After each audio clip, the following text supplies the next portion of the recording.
So, in doing my research for Wonderwall, I found out that a lot of people make fun of it for being the song that everybody learns first on the guitar. So I thought, what the heck, why not? I've actually been practicing it. Let's be a stereotype. No, let's start from, let's do one.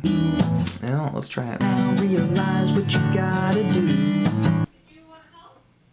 What? What are you saying? You were just off key at the end, that's all. By now you should have somehow realized what you gotta do. I don't believe that anybody feels the way I do about you now. Get you a woman who can sing. Hey fellow Lyricorns, I'm Clifford Stummy, the Pop Song Professor, and welcome to my channel where we explain, create, and sometimes roast song lyrics. Today we're talking about Wonderwall by Oasis. And did you know the guys from Oasis really seem to hate One Direction? I'm not even kidding. Noel Gallagher, the guy who wrote the song, referred to them as effing idiots, bless them. Bless them, but F them at the same time. He called them banal pop music, and then when talking about listening to their music, he says the only people who are losing are idiots like me at 9:30 in the morning when you're trying to get the kids out the door for school and they're effing murdering one of Blondie's songs. Basically, you listen to the song Wonderwall and you think, wow, that's so deep and emotional. But then you listen to these guys in like any of their interviews and it's so funny. They say exactly what they are thinking, literally. And it's not always nice if you're a teenager who likes One Direction. And that takes us to the deeper question, guys. What is the song Wonderwall about? If people who really seem to hate One Direction wrote this song, and at one hand they could be just so like cynical and kind of angry sounding, but on the other hand they write this song that's so deep and meaningful to so many people. What's going on here? Well, as far as specific definitions go, Noel, the guy who wrote it, says that a Wonderwall is an imaginary friend who's gonna come and save you from yourself, which is interesting because originally a lot of people thought it was about his wife, but he later claimed the meaning of that song was taken away from me by the media who jumped on it. Somebody in the media was like, hey, it's about his girlfriend, and his girlfriend read it and was like, oh, that's so sweet, and then he's like, what am I gonna do? Tell her that it's not about her? The guy who actually sings it, Liam, Noel's brother, he says a Wonderwall can be anything. It's just a beautiful word. It's like looking for that bus ticket and you're trying to effing find it, that bastard, and you finally find it and you pull it out, effing mega, that is me Wonderwall. I shouldn't laugh, I think that's just like the accent and the dialect. But it's just combined with all of the like swearing, it's just, I don't know, it sounds like it would be either really fun or really difficult to hang out with these guys. People have also theorized that the word Wonderwall is taken from a 60s film called Wonderwall, From Psychedelia to Surrealism, which was apparently a really awful movie. And then other people have theorized that it's referring to George Harrison from the Beatles,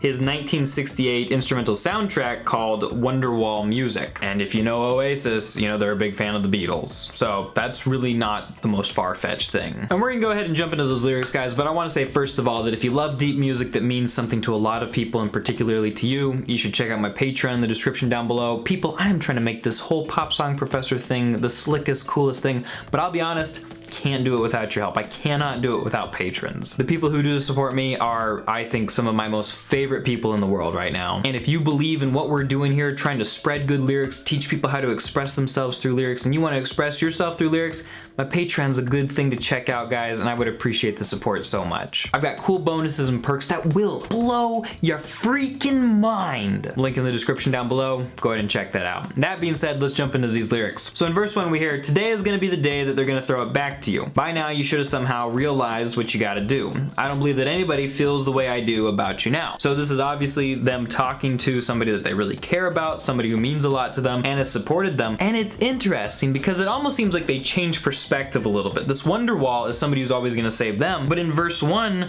it says today's gonna be the day they're gonna throw it back to you. By now you should have realized what you gotta do. And so it's almost like the person they're talking to needs the Wonderwall, but eventually will become the Wonderwall. Verse 2, backbeat, the word is on the street, the fire in your heart is out. I'm sure you've heard it all before, but you never really had a doubt. I don't believe that anybody feels the way I do about you now. Again, it's interesting because the word is on the street that the fire in your heart is out, so I've heard that you were going through a tough time and maybe you needed some help or some support. But then again, is this person the Wonderwall themselves? Pre-chorus goes, and all the roads we have to walk are winding, and all the lights that lead us there are blinding. There are many things that I would like to say to you, but I don't know how. And honestly, maybe even more impressive than the meaning of the lyrics is the rhythm of the lyrics in this section. It's just meticulously put together. It's absolutely beautiful. But notice how they say all the, you know, the roads we have to walk are winding, the lights that lead us there are blinding, but they say we, like these are the things that we're going through together.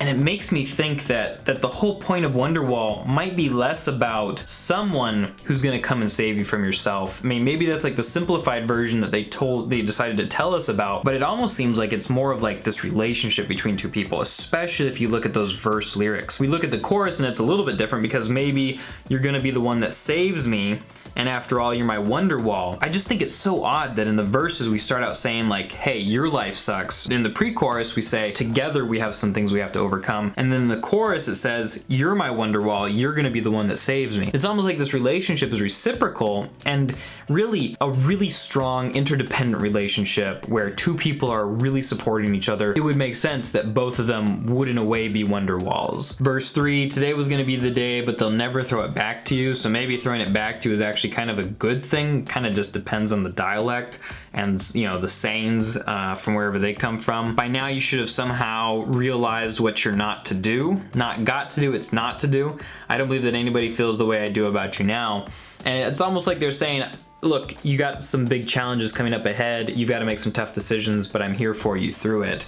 And then it goes back into the pre-chorus, the chorus, and the outro.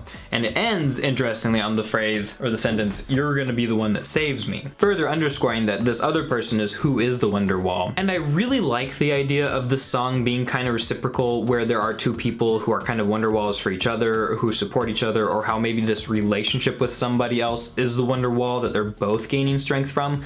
But it could also be that they're doing something that I really dislike in lyric writing, and that's that they're writing from different perspectives in the verses versus the chorus. Like in verse 1, it's some sort of like God perspective saying, hey, life's gonna suck, watch out there, buddy. And then in like the chorus, it's the friend, or it's that person saying to the friend that's beside them, hey, you're my Wonderwall, you're gonna help me out, dude. It's a mite more confusing than it needs to be, but I think that's good because that ambiguity in the lyrics, it causes us to think not just what do these lyrics mean to the Gallaghers, but what do these lyrics mean to me personally? And how would I apply these different stanzas and choruses in our lives? For me, my Wonderwall apparently is my wife telling me that I'm off key and coming and helping me sing the song. Being on key has never been a huge strength of mine. And if I could encourage you guys to do anything based on this song, it's just to, you know, either find a Wonderwall, to appreciate the people who are Wonderwalls in your life, or to think about how you can be a Wonderwall for somebody else. Really, I think that last one's the next step that a lot of us don't take the time to take. Like, we're so dependent on other people and we need the emotional support from others, but we do have strength inside of us. We do have the ability to be that Wonderwall, that support, that person who's going to help other people.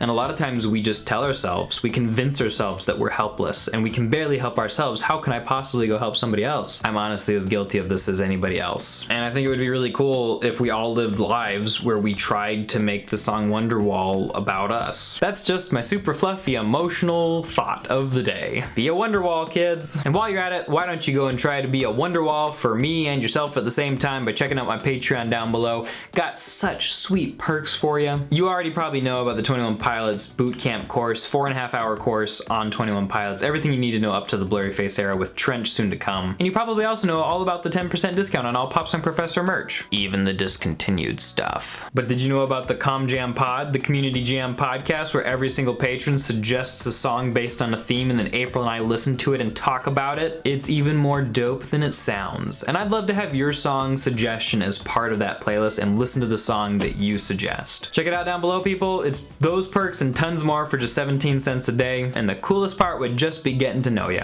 If you're cool with just watching YouTube videos for now, check out Born in the USA by Bruce Springsteen Explained, and then check out Kids by MGMT, both deep songs, both confusing meanings, and both videos that I curse you to watch before you can enjoy the taste of food again. I'm just kidding. Thanks for watching, guys.